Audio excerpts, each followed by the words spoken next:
story of a predator, 5 foot long, with lethal teeth and a flair for surprise attack.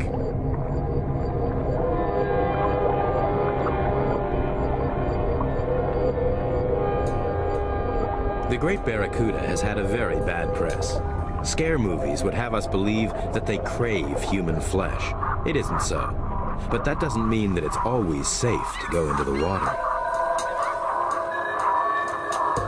In 1997, in Florida's boating capital, Miami, a local woman experienced a close encounter with a great barracuda. And what began as a routine dive turned into a bloody nightmare. Due to an accident in the clearing stages. And remember, Biscayne Boulevard.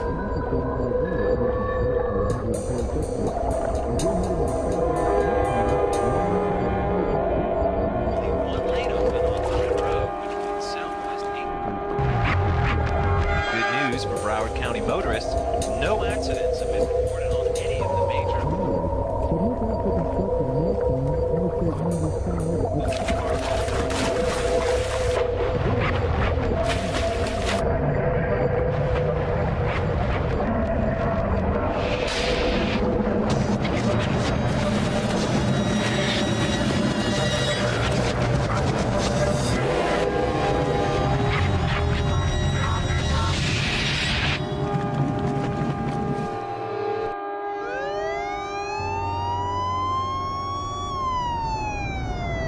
In almost 8 years of running an underwater boat maintenance service, Mary Ann Boyer-Willis says she's never even been close to the kind of attack she went through when a 5-foot-long barracuda took a chunk out of her left arm. I took off my air hose and everything, laid it on one of the customers' boats, and so I just free dove. Next thing I know, I felt like a log ran into me. But it was barracuda. I didn't see his face until he went through my arm, and I saw him, and so I knew it was that. And then I saw my arm, and so I swam back to the dive platform, and I saw some cushy thing coming out of my arm. I guess it's an artery or something. Surgeons at Jackson Memorial Hospital spent 3 hours repairing both the vein and nerve that were damaged, but it will be a while before doctors know how full a recovery Willis actually will have.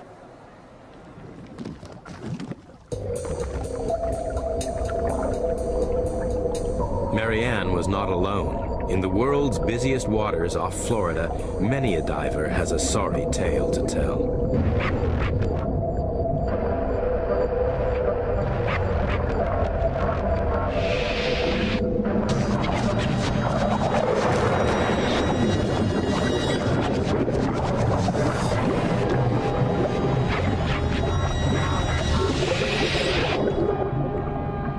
Divers are strangely attractive to great barracuda. Come in, Captain Spencer Slate. One of the times I had an encounter with barracuda, he hit me in the mask at such force that it crushed my sinus and actually prevented me from diving for about 3 months until my little sinus re-healed, and that was a pretty painful hit. It was better than I would relate it to getting hit by a prize fighter. I thought I was going to get knocked out, but it did hurt, and it was a serious hit.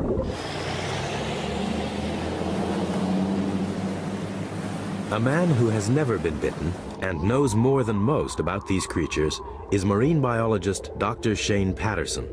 He has great respect for the great barracuda, not only the largest and most feared, but also the most widely studied of the 20 species. Although the great barracuda is most common in the waters off Florida, Dr. Patterson conducts some of his research from the safety of dry land at the Tennessee Aquarium. Barracuda can be a very dangerous animal. They are equipped with a nasty set of teeth that can inflict quite a wound on a human being or any of their natural prey. Barracuda's teeth are extremely sharp and they have powerful jaw muscles. Even a raking injury, a glancing blow from this fish can cause a massive wound, a lot of bleeding, a lot of tissue damage. The reason why they have these large canines up front that will actually impale prey, but these cutting teeth are also extremely sharp along the sides. The effect of a barracuda bite is basically that of a meat cleaver moving rapidly through the water and slashing through the tendons and muscle and even the bone of whatever it hits.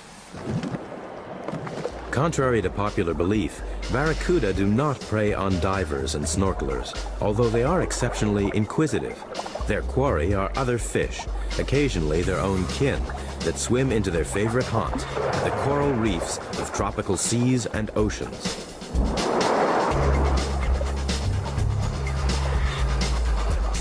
Barracuda have a layer of slime covering their bodies. This cuts down on friction with the water, making it easier for them to reach their top speed.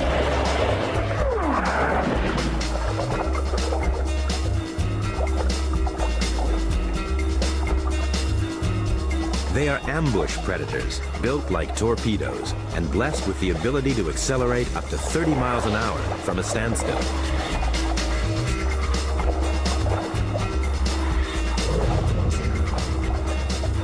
They have established themselves as the top guns of the coral reef, and in the race for survival, snapper, grunts, and chub stand little chance of escaping the jaws of these speed merchants.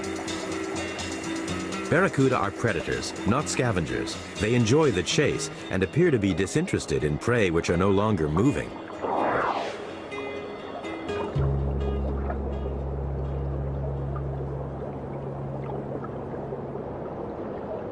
But why is it that barracuda, who live on fish, do sometimes attack humans?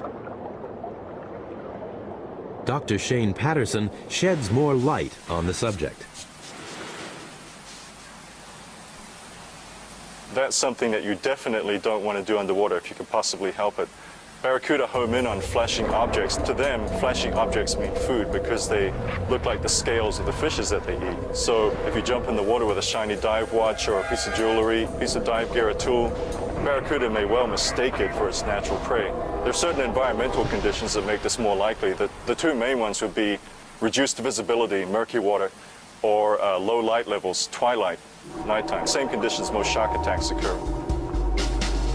The barracuda's eyes are attuned to the long wavelengths of light which prevail throughout dusk and dawn. This is their prime hunting time. In these ideal conditions, great barracuda often hunt as a pack. Bait fish try to protect themselves by forming into a tight school, all to no avail. When the barracuda is about, there's only limited safety in numbers.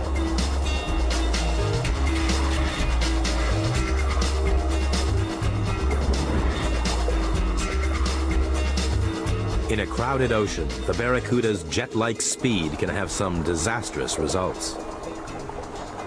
The trouble is that barracuda move so quickly when they're on a predatory strike that they can't possibly call off the action before it's too late, and there's no way the human can react. We just can't react that quickly. So the end result is that you have a barracuda attack.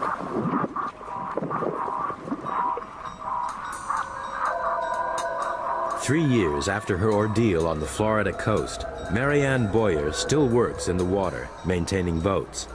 She is left with not only the scars, but a grim reminder of what is believed to be her assailant. Here's the barracuda that bit me, and this is where it happened right here. It was a very clear day in the middle of the afternoon. It was I do remember it was very sunny and very glary as far as the sun and then the water go. And I swam about 10 feet from the boat that I jumped into the water from, and all of a sudden I felt like bam, and I immediately looked to my right and I saw a 5-foot barracuda. So I knew that I probably had been bit, and then I saw a lot of blood in the water and around my face and everything. So I swam pretty fast and got out of the water as best that I could and got to a dock phone and called the front desk. My brachial artery was just shooting out blood like a geyser. My arm, the forearm, had been filleted, basically. I lost a third of my blood. It was basically running off both sides of the dock. It was pretty bad. He bit me in two areas. He got my lower bicep where he severed my median nerve, which controls feeling and part of your hand, and he also severed my brachial artery. The whole arm took 100 stitches to repair. I still, to this day, 3 years later, I still don't have feeling on the inside of my hand, 3 of the fingers and part of half the hand on the inside. Now, something that I used to ignore, I now respect and I am aware of. If that's, that's basically what had changed me as far as going into the water. Wow! Today is is the first day of the rest of my life. The chocolate chunks everybody wants. Chunky Chips Ahoy, they go fast.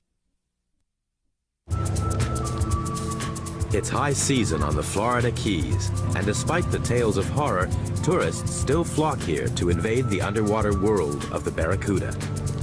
This is the most dived region on Earth. Their guide and protector is Captain Slate. What we call today is actually the creature feature, and I guess if you want to describe it, it's a fish interaction dive. When you go diving, that you interact with the creatures in the sea and have an experience with them. The only person that actually handles the bait is me, the feeder, because we don't want any chance of them being mistaken or someone pulling the fish out of the bag that doesn't know how to do it properly and getting accidentally bitten. Anyone that does this willingly, of course, and feeds barracudas has to run the risk and probably will sooner or later get bitten in some form or the other.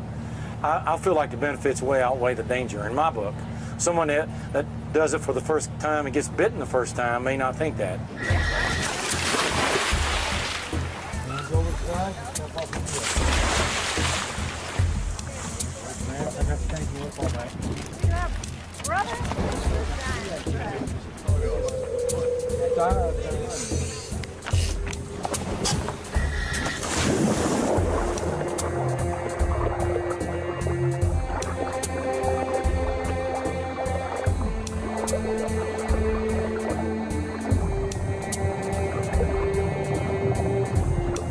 This reef is classic Barracuda turf.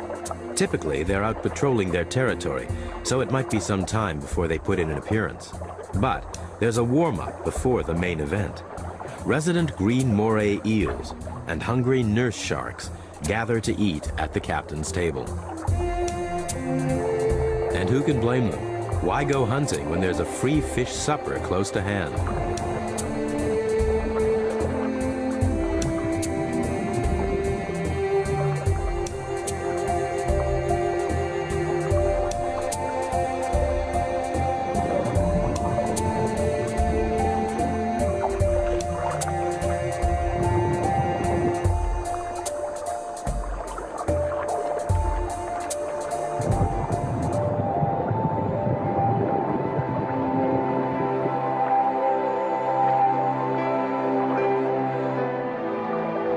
Over the past 20 years, Captain Slate has developed a remarkable relationship with all these creatures.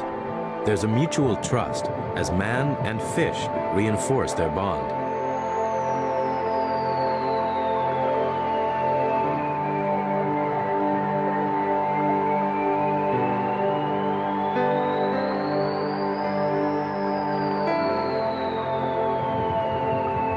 The supporting act is over. Enter the stars of the show. Barracudas have come through and I feed them and I take my hand and rub them as they go through.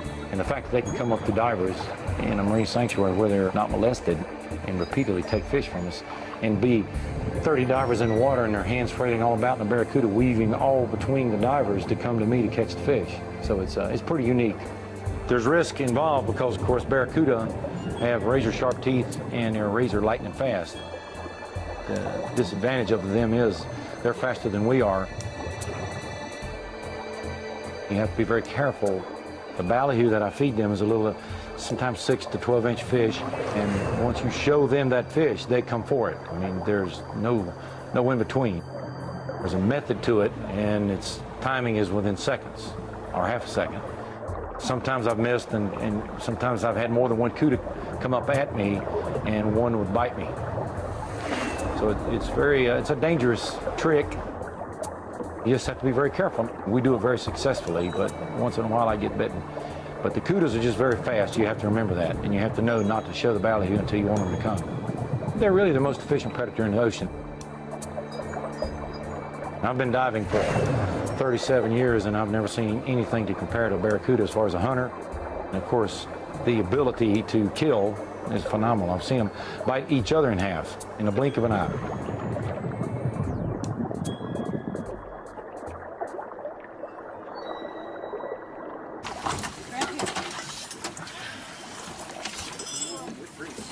For Captain Slate, safety is paramount. His divers never get bitten because it's Slate who takes the risks. Oh, Lord. He got me the minute I got in the water. I was over trying to get it, and that grouper swam up and grabbed the fish out of my hand and blocked my view, and he popped me. Not a big one, but sucker bit me as soon as I got in the water. All right, Brian, come bandage me up, buddy. What a day. I cannot believe it. I've been a bit worse about a month ago, actually. They're more dangerous than great white sharks.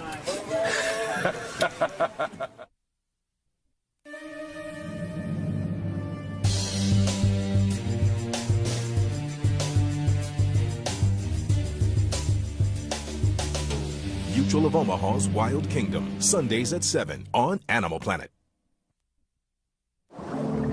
Great barracuda are highly successful predators, identified in fossil remains that date back to the time when the great dinosaurs walked the earth.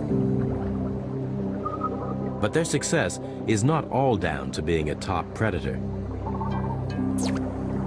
Some of these little fish are barracuda buddies. This coral head is a permanent location for a barracuda health spa and beauty salon. There's another, more gentle side to the menacing face of the great barracuda. It sends out safety signals. The position of the barracuda's body and the darkening of its skin lets the neon gobies know that it's safe for them to get down to work. The cleaning service they provide is vital for the good health of the barracuda community that lives on this reef. Their skins can become infested with parasites, which the cleaners remove, along with dead scales and mucus. It's a you scratch my back and I'll scratch yours relationship, because Dr. Patterson has observed that the cleaner fish also eat this debris, so they actually feed when they clean. It's a fishy version of teeth flossing. Loyal customers, barracuda return frequently to the same cleaning station where they know they'll get good service. Dr. Patterson witnesses other large predators, like this grouper, equally dependent on little gobies who groom.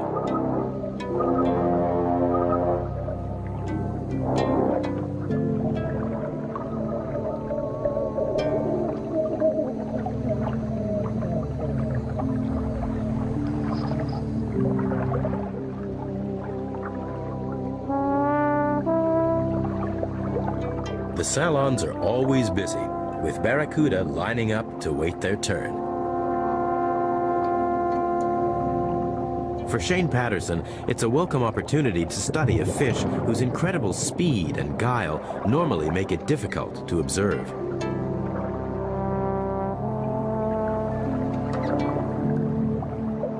It's clear that when they're in a passive mood, they seem to live in peaceful coexistence with other marine species.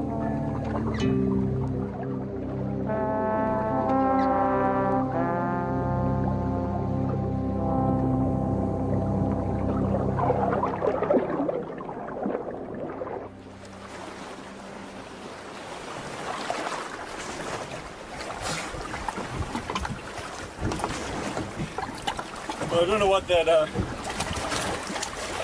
don't know what the turtle was about, but there's another association that we see a lot more often. That's the cleaning symbiosis. There are a bunch of barracuda queued up in a big line down there. If you follow a barracuda around for a couple of hours or so, you'll have to notice that it returns to the same cleaning station again and again. They seem kind of addicted to this kind of attention. What we're going to do now is go down on a wreck called the Dwayne. It's a Coast Guard cutter. Like most such structures, it attracts a lot of barracuda. There's one in particular that you see a lot in the bridge, in the wheelhouse of the wreck. I've heard it called Psycho, which is actually a pretty common name applied to barracuda. So we're going to go and pay Psycho a visit and check out his friends down on the Dwayne.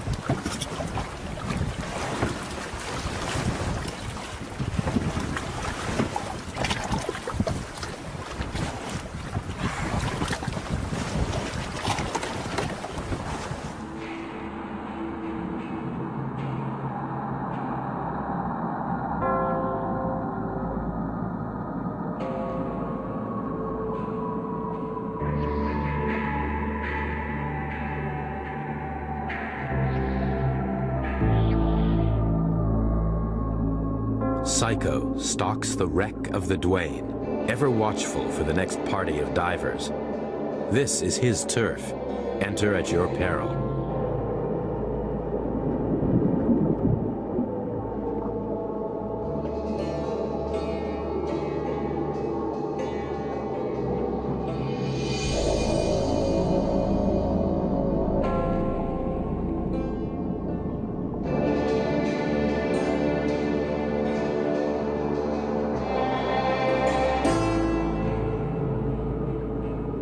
Shipwrecks litter the seabed along the Florida coast. Barracuda adapt especially well to this man-made environment.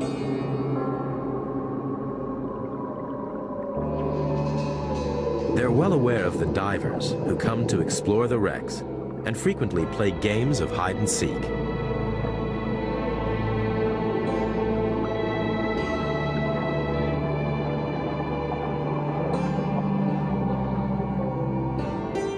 The Barracuda have taken over command of this ship, and an eerie atmosphere pervades.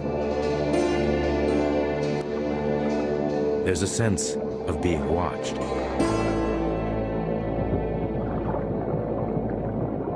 Some great Barracuda can live more than 15 years, and once they've established a home, they rarely move. But it's not only divers and scientists who know where they can be found. Florida is famous for its fishing, and barracuda are a fish that fascinates, so they've become a big attraction, almost an icon.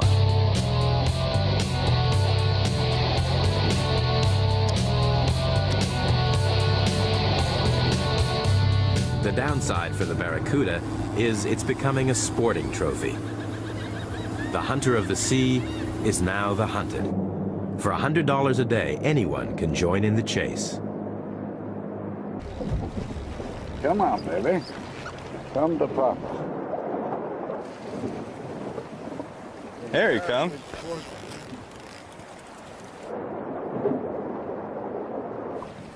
Nice fish. No. All right. We won't gaff him, we'll just release him.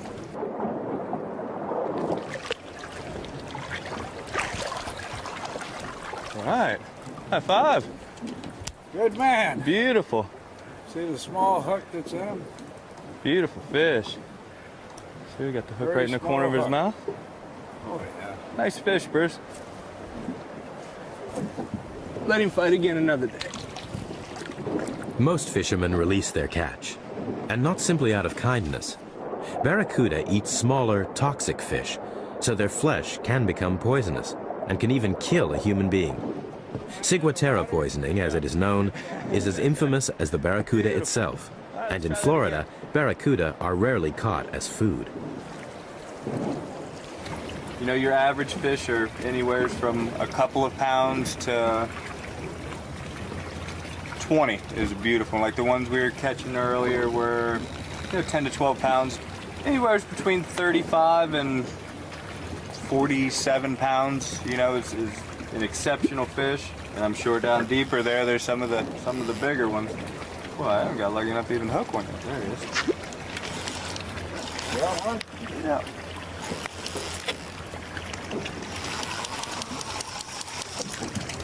Ooh, I think he spit it.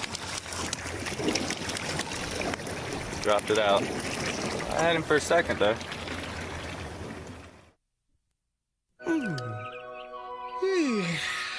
Wow! Today is the first day of the rest of my life. The chocolate chunks everybody wants. Chunky Chips Ahoy! They go fast!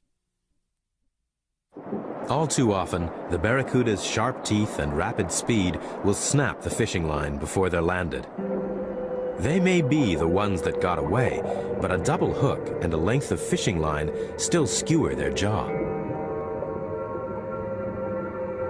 Here at the Aquarius Undersea Habitat, a reef observation center 70 feet deep off the coast of Florida, the barracuda can find sanctuary.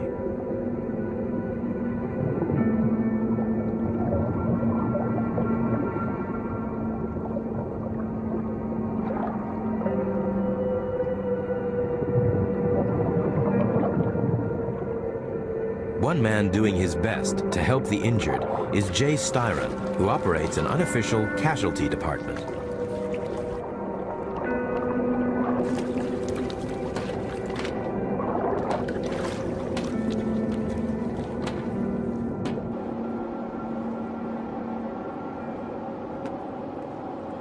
Jay spends much of his time living in the habitat, earning the trust of Barracuda, who still carry relics of their battles with fishermen. Just see, we just had a barracuda swim by, and every once in a while we would notice them have leaders or hooks hanging out of their mouths from the people fishing around here. So I just started seeing if I could catch them. It was a lot more difficult than I thought, so then I went to free diving and found that you could get a lot closer to them if you weren't exhaling bubbles all around them and scaring them all the time, and you're a lot more streamlined and can maneuver a lot better. May not catch the one that day, but maybe the day or two later they'll calm down enough and you can actually catch most of them.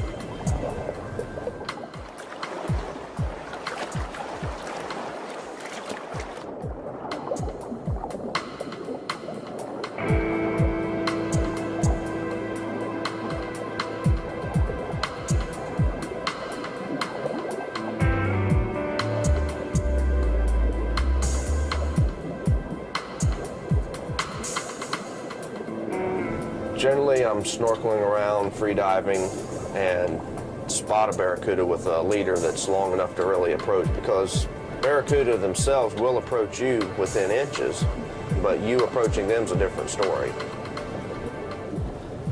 Then I'll try to get behind them, and I'll dive down below them and then look up and start sticking my hand out just in front of me, so I'm not making any sudden grabs towards them right at the last second, so it's already there.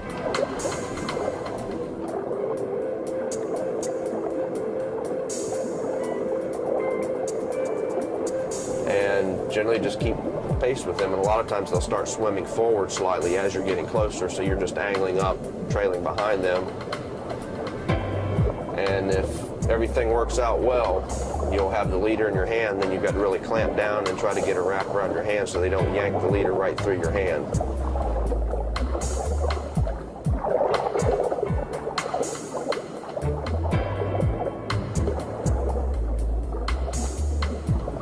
So as they're circling around trying to shake the hook, I'm gradually coming to the surface with them, and after they've tired out sufficiently that I can grab them by the tail, I'll turn them upside down, and they go into a tonic state, and then I either decide to get the hook out then if it's just in the jaw and it's easily removable, or I'll bring it to the boat and get somebody on the boat to help me with a pair of pliers.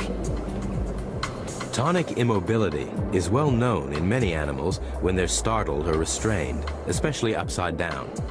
It's a freeze reaction that is not fully understood, but is known to work well on barracuda. It also makes the work of the scientist much safer.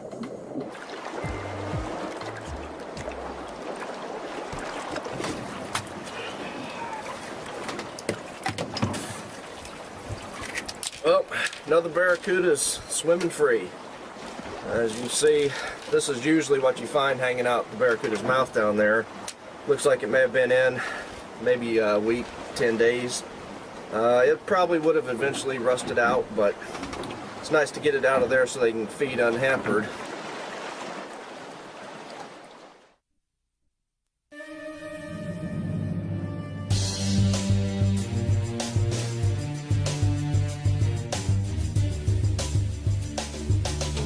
Mutual of Omaha's Wild Kingdom, Sundays at 7 on Animal Planet. Surprisingly, in some parts of the world, it's the barracuda which actually help the fishermen. There are fishing stories involving barracuda that have a slightly happier ending for both barracuda and fishermen than some of the ones that we've heard and seen. This very interesting archival footage from the Pacific Ocean was shot some number of years ago. The fisherman works with the barracuda out at the fishing site to herd large schools of prey fishes using the barracuda as a cooperating agent in the water. Fisherman throws a bit of pumpkin overboard, kind of acts as a nucleus for the prey fishes, the little silver fishes that have gathered there so far. and it sets it up perfectly for the barracuda to circle around and herd the little fishes into a tighter ball. And the fishermen drop their nets over this ball and just haul it up. The key to the success of this relationship is the barracuda's ability to herd the fishes in the first place, which is a very common behavior in their foraging, whether feeding alone or feeding in a group. Or, of course, the barracuda's ability to learn, and its learning to associate the payoff with a pretty easy day's work, just rounding up a few fishes. So it's mutually beneficial association. Many people would not associate fishes in general, and barracuda in particular, with any great degree of intelligence, but the barracuda can learn, and in this case I think it's fair to say that you can teach an old barracuda new tricks. Although it's the great barracuda that gets most attention, Dr. Patterson has also studied behavior in other barracuda species. One of the really interesting and slightly ironic twists about this whole episode is that barracuda, including great barracuda as well as some of the other 19 or so species, also form schools that can be very large in size, and these schools may also have an anti-predatory function. In this respect, it's true that even predators are potential prey to somebody else.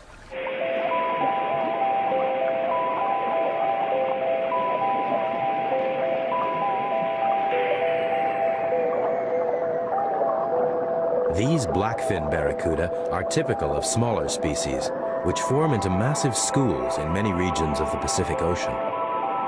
A school like this contains around 1,500 fish.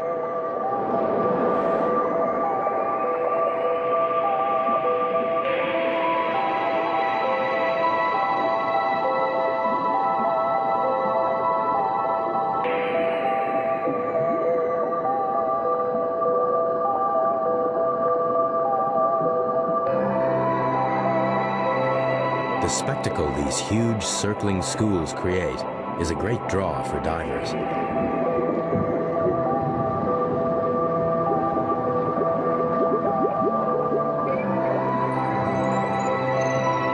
These mass formations offer some degree of safety in numbers for smaller species of barracuda.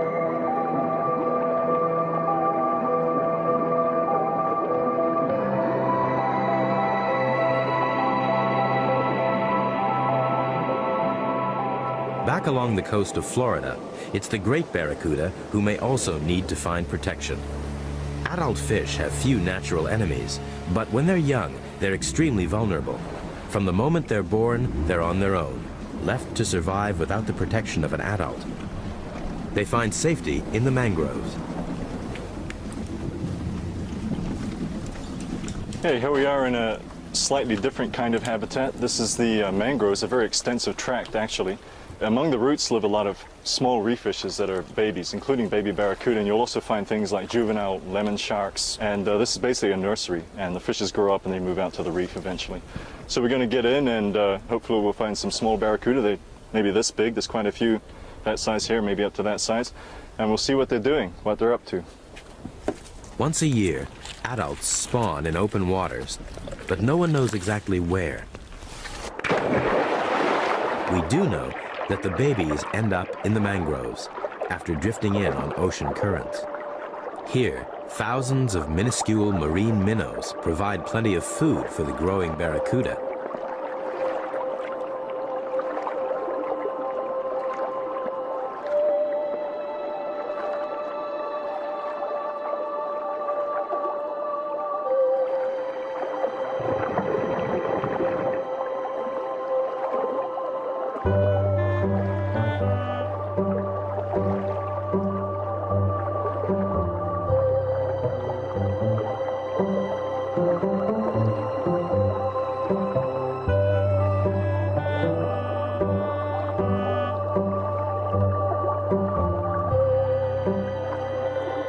The young fish stay deep in the tangle of roots, looking out for prey and hiding from other young predators.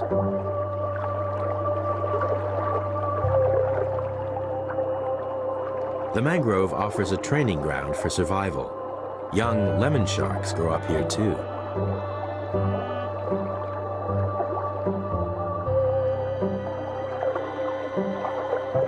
Their stealth takes time to develop.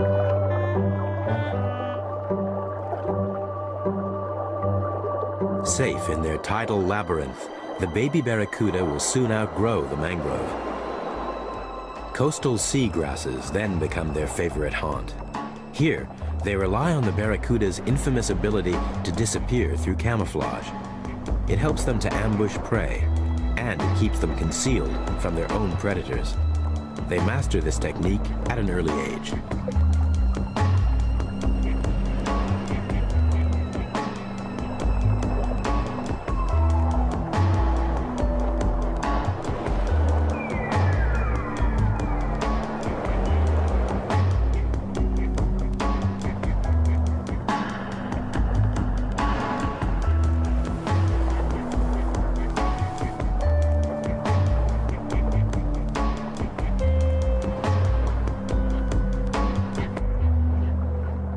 They mature at 2 years old. Once they grow big enough to leave the sea grass, they venture into open water and head towards the coral reef.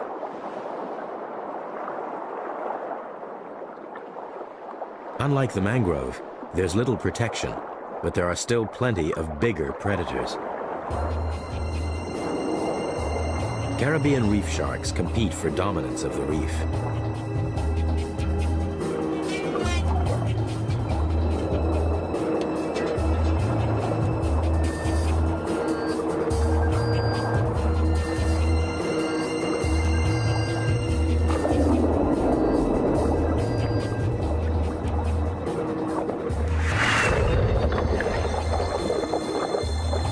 The great barracuda has as much reason to fear as it is feared, but the myth that they're vicious killers that attack swimmers still lives on, fueled no doubt by horror movies.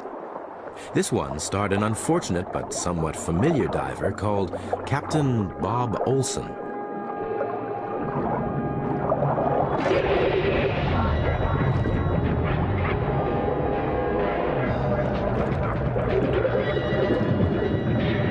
Although the barracuda is not considered that aggressive towards man, in this unusual incident, the fish became confused and bit Olson in the face with its razor-sharp teeth. Writhing in pain and in a state of shock, the crew members and tourists worked frantically to save the wounded man. Although this injury had resulted from an accident, it was serious enough to nearly cost Olson his life.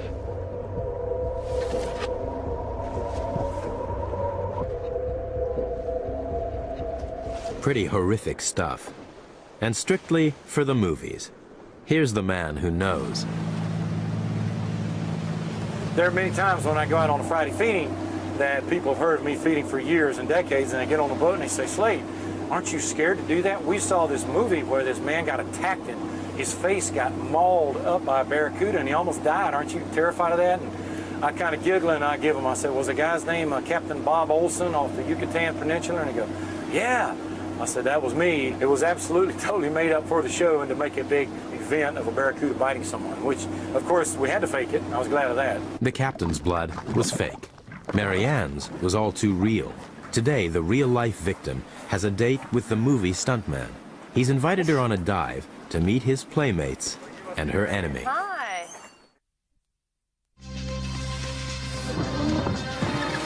Sunday night. Get closer than ever before for a wild look at the very best of Animal Planet.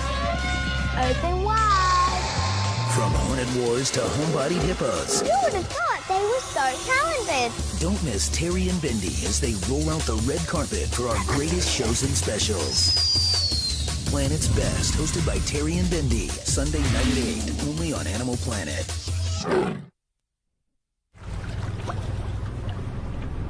Two people with a very different approach to barracuda set out on an experimental journey.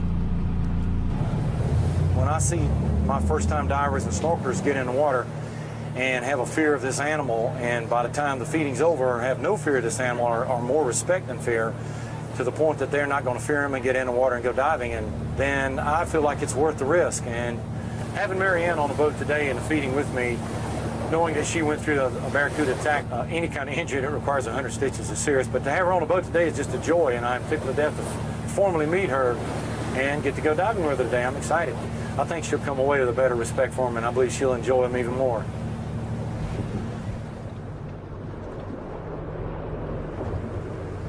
I don't want to be right next to Mr. Slade. I want to watch him from a little bit of a distance. But no, I'm excited. I want to see it happen. I think it'll be a neat thing.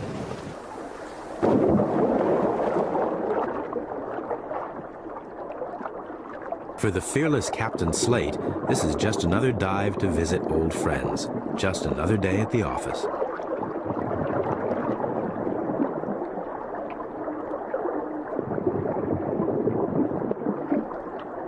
For Marianne, it's a different kettle of fish.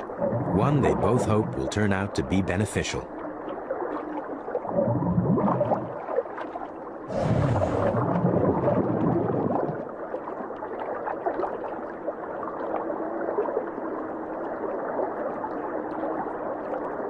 Any diver unfamiliar with the behavior of Barracuda would find this a nerve-wracking experience.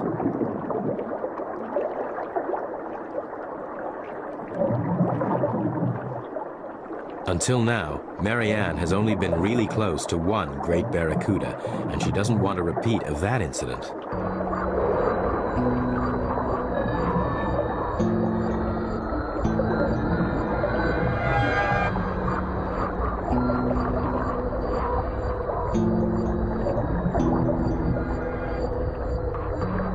Even though she knows Captain Slate will be looking out for her, Marianne knows the damage a Barracuda can inflict.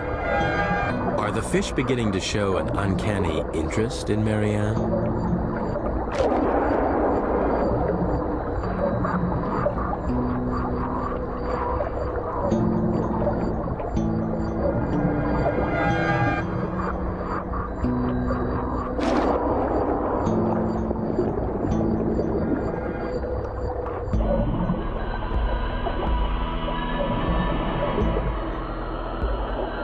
Slate draws their attention back to himself, and in so doing, shows Marianne his full repertoire of feeding techniques. Marianne can only watch in disbelief.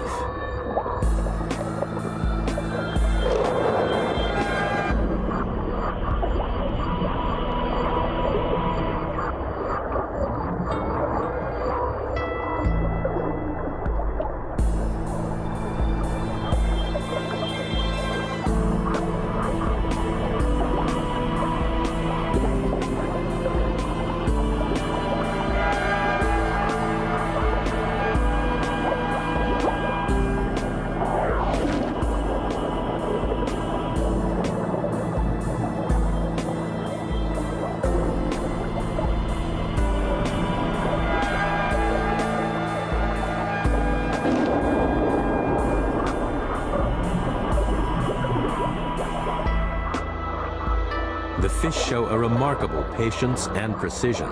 They miss the captain's face by inches.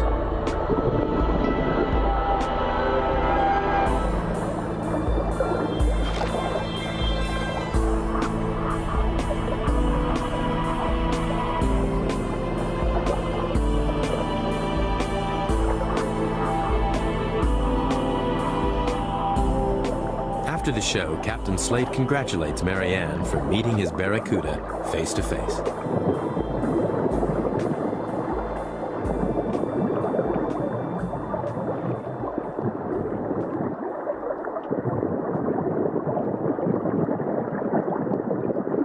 Marianne knew the great Barracuda's reputation as a fearsome hunter before she made this dive.